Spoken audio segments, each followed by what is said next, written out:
안녕하세요. 가평팩트 편집장 남영삼입니다.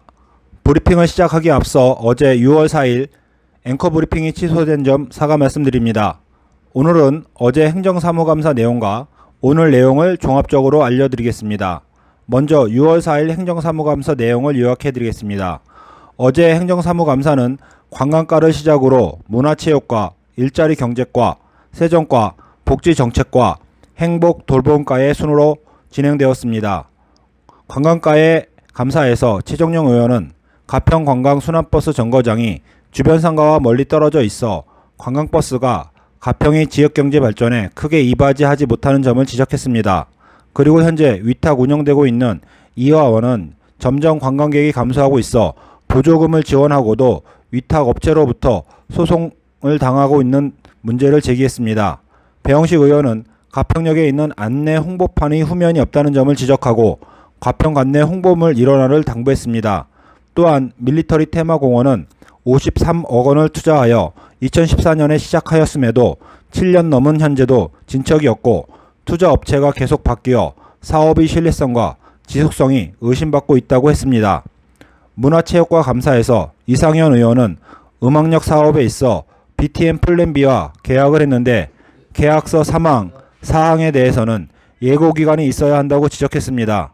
그러나 전반적으로 상당히 좋은 계약을 하였음에 격려의 말씀도 있었습니다. 음악역 사업은 본 가평팩트에서도 많은 관심을 가지고 있는 부분으로 행정사무감사 후 시사토크 영상을 통해 허심탄회하게 얘기할 수 있는 시간을 마련할 계획입니다. 일자리 경제과 감사에서 배영식 의원은 소상공인 지원과의 신설 효과는 어떤지, 소상공인 지원센터의 홍보는 어떻게 진행하고 있는지 문의하였습니다. 강민숙 의원은 전통시장 준공이 내년 3월인데 군 사업 시설물들의 하자 발생이 급격히 늘어나고 있다는 점을 지적하며 관리 감독, 감리에 신경 써달라고 했습니다. 세정과 감사에서 최정용 의원은 크리스탈 골프장에 2018년 미납 세금을 완납시킨 것은 잘한 일이나 체납자 세금 징수를 위한 인력 충원은 30명인데 5,700여만 원을 징수하기 위해 14명의 인건비가 더 지출되고 있다는 점을 개선하라고 했습니다. 행복돌봄과 감사에서 최정용 의원은 장사시설 신설에 대한 상면, 조정면의 반대로 반대 대책위와 추진 대책위 간의 갈등이 우려되므로 확정되지 않은 사항들에 대한 발언을 조심할 것을 당부했고, 이상현 의원은 추진 대책위 구성부터 일정까지 투명하게 공개해 갈등의 소지를 줄여야 한다고 했습니다. 최기호 의원은 세종시설공단에 장사시설을 방문 견학했을 때 도시명 공원화로 거부감이 없었다는 얘기를 했습니다. 이상으로 6월 4일 행정사무감사에 대한 브리핑을 마치고 바로 이어서 6월 5일 행정사무감사 브리핑을 이어가겠습니다.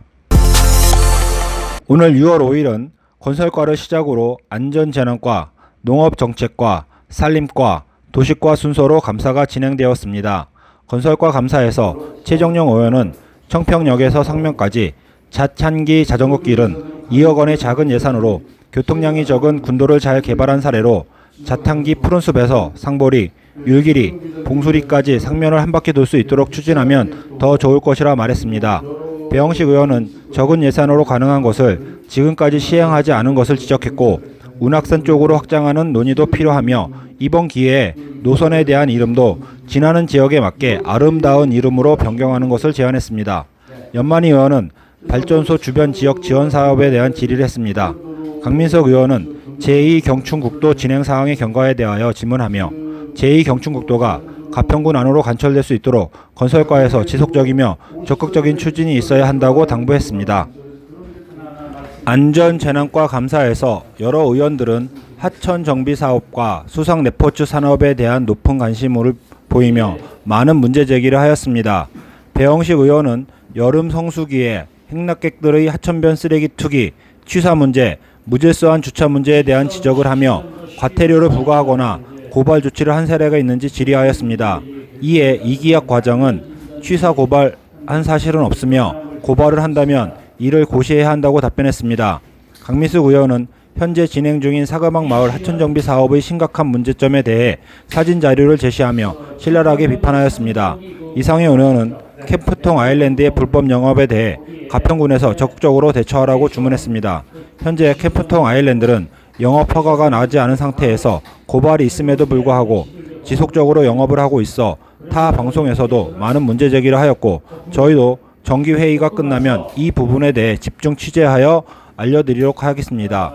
농업정책과 감사에서 최정령 의원은 농작물 재해보험 가입 현황에 사과, 배, 재배농가는 보험 가입률이 높은 반면 400농가나 되는 포도농가 중에는 5농가만이 가입되어 있다며 포도농가들도 재해보험에 많이 가입하여 농가 피해를 지원받을 수 있도록 독려해달라고 부탁했습니다.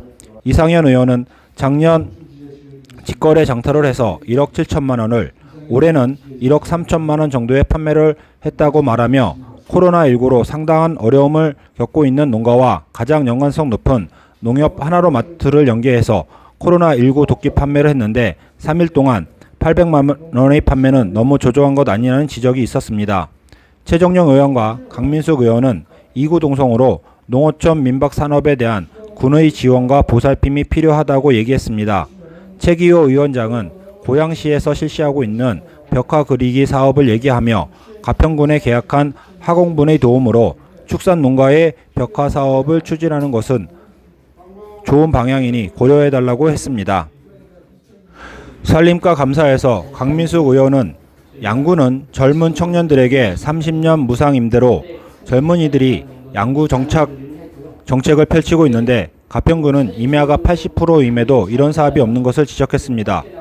도시과 감사에서 최정령 의원은 도시계획도로 현황 29건 중 가평읍 18건, 설악 3건, 청평 1건, 조정 1건으로 여기에 본합공원 조성 사업까지 모든 사업이 가평읍에 너무 집중된 것이 아니냐는 질타가 있었습니다. 가평군이 균형적인 발전을 위해 예산의 고른 분배가 필요하다고 얘기했습니다. 6월 8일에는 민원과 등 6개 과의 행정사무감사가 실시될 예정입니다. 오늘 행정사무감사에서 거론된 여러가지 사업 중 자전거 도로의 본 편집장은 많은 관심을 가지고 있습니다. 이번 주 일요일은 현장 취재를 통해 가평군 자전거 도로의 현황과 문제점 및 발전 방향에 대해 보도해 드릴 계획입니다. 많은 관심 부탁드립니다. 저희 가평팩트는 가장 지역적인 것이 세계적인 것이라는 모토로 가평군 속속들이 한 걸음 더 들어가 보겠습니다. 이상으로 오늘의 앵커 브리핑을 마치겠습니다. 감사합니다.